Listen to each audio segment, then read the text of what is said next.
Incoterms 2020. Incoterms 2020 merupakan versi terbaru dari International Commercial Terms yang diterbitkan oleh International Chamber of Commerce atau ICC sejak 1 Januari 2020.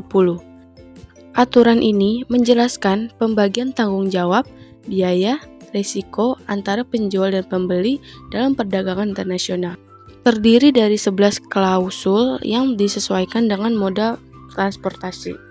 Di sini kami akan menjelaskan 6 klausul. Yang pertama yaitu ada CIF, yang kedua ada DPU, yang ketiga CPT, yang keempat DAP, yang kelima CIP, dan yang keenam DDP.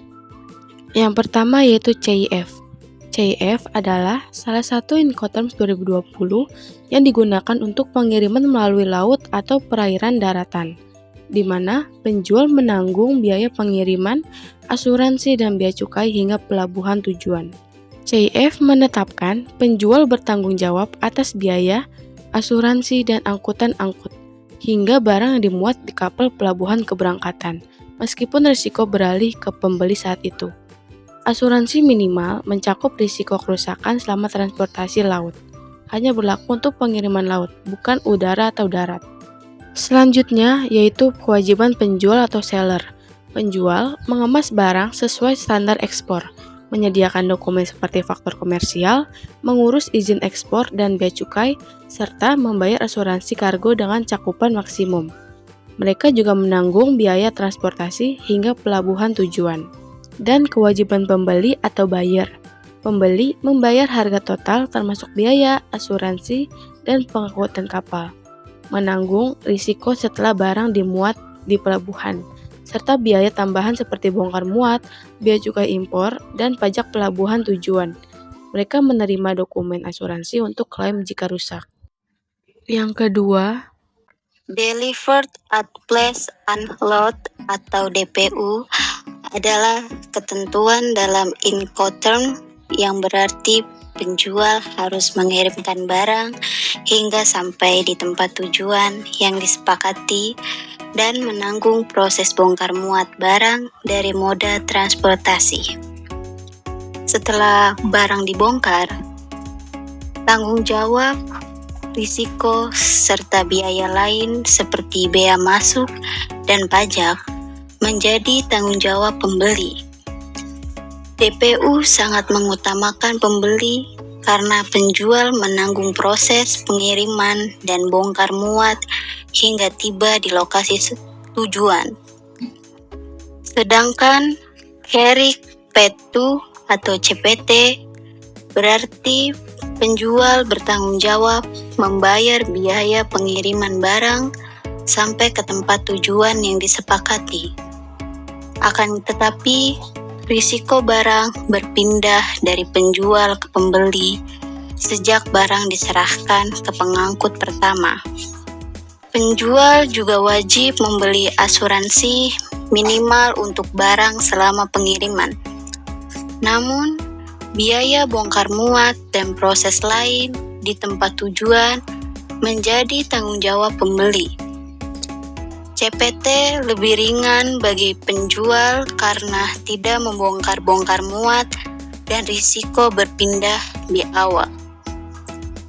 Jadi, perbedaan utama DPU dan CPT ialah pada siapa yang bertanggung jawab membongkar muat dan kapan risiko berpindah.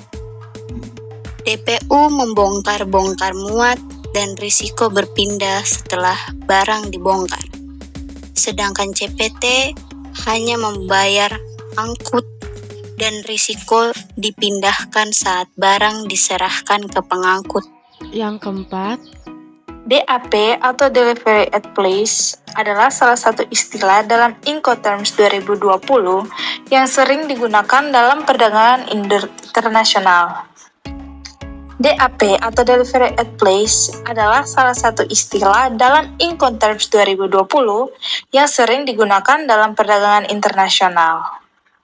Secara sederhana, DAP berarti penjual bertanggung jawab mengirim barang sampai ke tempat tujuan yang sudah disepakati bersama. Barang dikirim sampai tempat tujuan dalam kondisi siap dibongkar, tetapi urusan impor seperti bea masuk dan pajak masih menjadi tanggung jawab pembeli. Dalam ketentuan DAP, penjual menanggung hampir seluruh proses pengiriman, mulai dari menyiapkan barang, mengemas, mengurus dokumen ekspor, hingga membayar biaya transportasi. Selama barang masih dalam perjalanan menuju ke tempat tujuan, semua risiko kerusakan atau kehilangan barang menjadi tanggung jawab penjual. Karena risikonya cukup besar, penjual biasanya menggunakan asuransi pengangkutan meskipun tidak diwajibkan. Risiko baru berpindah ke pembeli ketika barang sudah sampai di lokasi tujuan dan siap untuk dibongkar. Setelah itu, pembeli bertanggung jawab atas proses pembongkaran barang, pengurusan izin impor, serta pembayaran bea masuk dan pajak impor sesuai aturan negara. Jadi, meskipun barang sudah sampai, pembeli tetap punya kewajiban administratif yang harusnya diselesaikan. Sebagai contoh, jika sebuah perusahaan di luar negeri mengirimkan barang ke gudang pembeli di Indonesia dengan ketentuan DAP, maka penjual akan menanggung biaya dan risiko sampai barang tiba di gudang tersebut. Namun, pembeli tetap harus mengurus bea masuk dan pajak impor sebelum barang datang dan bisa digunakan.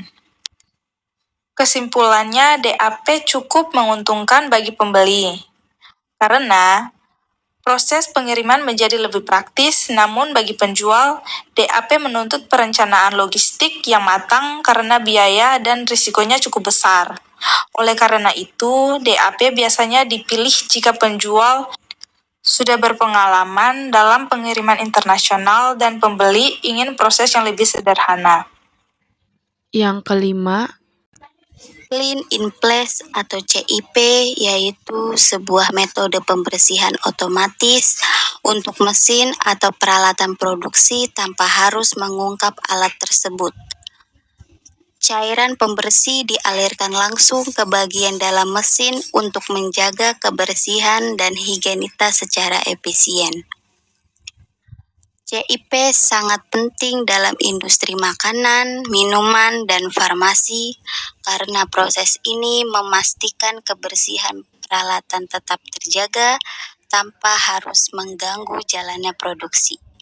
Dengan CIP, waktu pembersihan dapat lebih cepat, tenaga kerja lebih hemat, dan resiko kontaminasi dapat ditekan. Yang keenam yaitu DDP atau Deliver Duty Paid adalah Incoterms 2020 yang membebankan tanggung jawab maksimal pada penjual untuk mengirim barang hingga ke tempat tujuan pembeli, termasuk semua biaya, resiko, biaya cukai impor, dan pajak.